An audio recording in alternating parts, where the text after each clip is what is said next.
તો સાઇનેજથી ચાલુ થાય છે. આપણે બીએસસી જે આવવાનું મેઇન રોડ છે ત્યાં સાઇનેજ મારેલું હોય ત્યાંથી આપણે એ વિડીયો નથી થતા. શરૂઆતમાં કેમ્પસની બહાર હોય સફાઈને ચોખ્ખાઈ હોવી જોઈએ.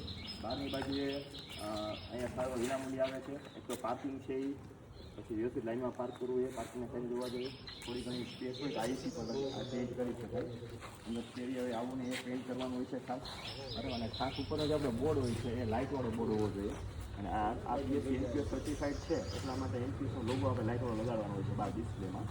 અને આ બોર્ડ હોય છે લાઇટવાળો. આ એટલું બહાર ખાસ કરવાનું હોય છે અને સફાઈને ચોખ્ખા કરવાનું હોય છે. જ્યારે આપણે કેમ્પસમાં અંદર એન્ટર થાય એટલે આપણે જનરલી સ્વાભાવિક રીતે કેમ્પસમાં બહાર થોડું હર્બલ ગાર્ડન જે દેખાતું એ હોય. એટલે અહીંયા ખાસ ફાયર એસેમ્બલી પોઈન્ટ આપણે ડિસ્પ્લે કરેલો હોય બરાબર, તો નીચે પણ પેઇન્ટિંગ કરવું જોઈએ. જે આપણે આગળ જોઈએ છીએ ને ત્યાં આગળ એથી પેઇન્ટ કરાવવું જોઈએ, એસેસમેન્ટ દરમિયાન કરાવવું જોઈએ. જ્યાં આપણે આ ડિસ્પ્લેમાં રીતે નીચેથી જગ્યા આવી જોઈએ. આપણો અંદરનો સ્ટાફ કેટલો છે તો 20નો છે. તો 20નો સ્ટાફ અહીં એગ્રીગેટ છે એટલી જગ્યા આવી જોઈએ. એક્ઝિટમાં નડે નહીં તો છે સાઈડમાં આવવું જોઈએ ફાયર એસેમ્બલી પોઈન્ટ.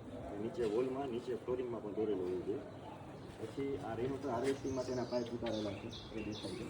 અહીંયા ખાસ કરીને બધા ડાયરેક્શન સાઇનેજ હોય કારણ કે આ પીએસસીમાં ગોઠવણ એવી રીતના છે કે ભાઈ આ બાજુ સ્ટાફ પાર્કિંગ ઓલી બાજુ રાખેલું છે. કાર્યાલય અને મમતા ક્લિનિક, કિશોરાવસ્થા, એનસીડી ક્લિનિક આ બધું ચાલે છે. એ આપણે ડાયરેક્શન એટલી રીતે બતાવેલા છે બરાબર. પોઝ કરીએ અહીંયા ખાસ કરીને ઉપલબ્ધ સુવિધાઓ જે છે એ અને કોન્ટેક્ટ નંબર એ ખાસ આપણે અહીંયા વોલ પેઇન્ટિંગ અથવા બોર્ડ કે કોઈ પણ રીતે બતાવવા પડે. પછી આપણો લેઆઉટ પ્લાન છે હોસ્પિટલ એ પણ અહીં ડિસ્પ્લે હોવો જોઈએ. આ પીએચસીનો મેપ છે બરાબર, અને અમે મેપ પણ આખો આપણો જે એરિયા છે આપણે એ મેડિકલ નથી પણ આ મેડિકલ છે. પછી આ આપણી જે મ્યુઝિયમ છે એ સ્ટેચર છે પણ બહાર એના ફિક્સ જગ્યાએ રાખેલા હોવા જોઈએ. પછી આ જે રેમ્પ છે આ રેમ્પનો ગ્રેડિયન્ટ 1:12 બરાબર જે રીતે ઢાળવાનો હોવો જોઈએ, એકદમ ઢાળવાનો જે રીતે હોવો જોઈએ સાથે રેલિંગ પણ હોવું જોઈએ. એ રીતના બધી એરિયા બતાવવાના છે. લગાડેલું છે લાઇન પર ઉતારવાનું છે.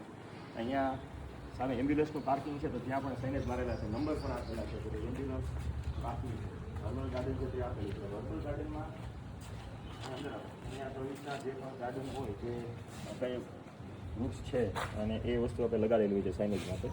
આપણે વોશ એરિયા છે વોશિંગ માટે. આપણે અહીંયા આખો જે છે ટ્રેનિંગ રૂમ છે આપણો બરાબર. ટ્રેનિંગ રૂમની અંદર આપણે બધી સુવિધાઓ છે. ટ્રેનિંગ પણ મિટિંગ રૂમ આપણે જનરલી બતાવતા હોય છે એરિયામાં એક અલગ છે હોલ છે. એ આખો અહીંયા એક આખો સ્ટોર રૂમ આપેલો હોય છે.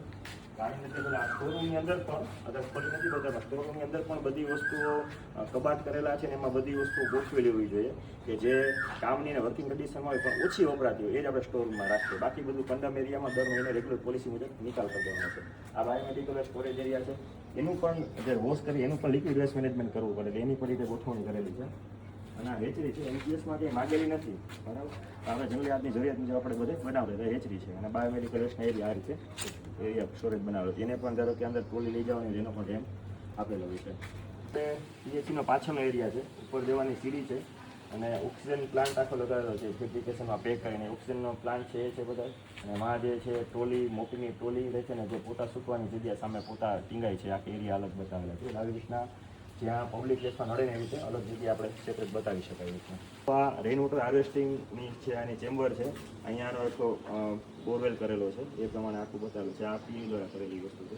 આ રીતે રેઇન વોટર હાર્વેસ્ટિંગ એરિયા હોય છે. અહીંયા સાઇનેજ લગાવી શકાય રેઇન વોટર હાર્વેસ્ટિંગનો એરિયા છે. આપણો જે પીએચસીનો બીજી સાઈડ એરિયા છે આપણે સાઇનેજ લગાતા કે સ્ટાફ પાર્કિંગની આ બાજુ છે. આ સ્ટાફ પાર્કિંગ છે. આ બાજુ આ પબ્લિક ટોયલેટ છે. તો પબ્લિક ટોયલેટના ચેકલિસ્ટને એ બધા ટોયલેટ છે અને હેન્ડ વોશિંગ છે. આ બીજો ખરેખર પીએચસી જનરલી એક જ ગેટ હોય છે પણ અમારા ઇન્ફ્રાસ્ટ્રક્ચર પ્રમાણે અલગ વ્યવસ્થા છે. આ રીતે ગોઠવેલું છે. આ સ્ટાફ પાર્કિંગનો આ આપણે એનસીડી ક્લિનિકને બધું અહીંથી ચાલે છે. આપણે અંદર ઓપીડીના વિડીયોમાં લખી દઈશું પછી.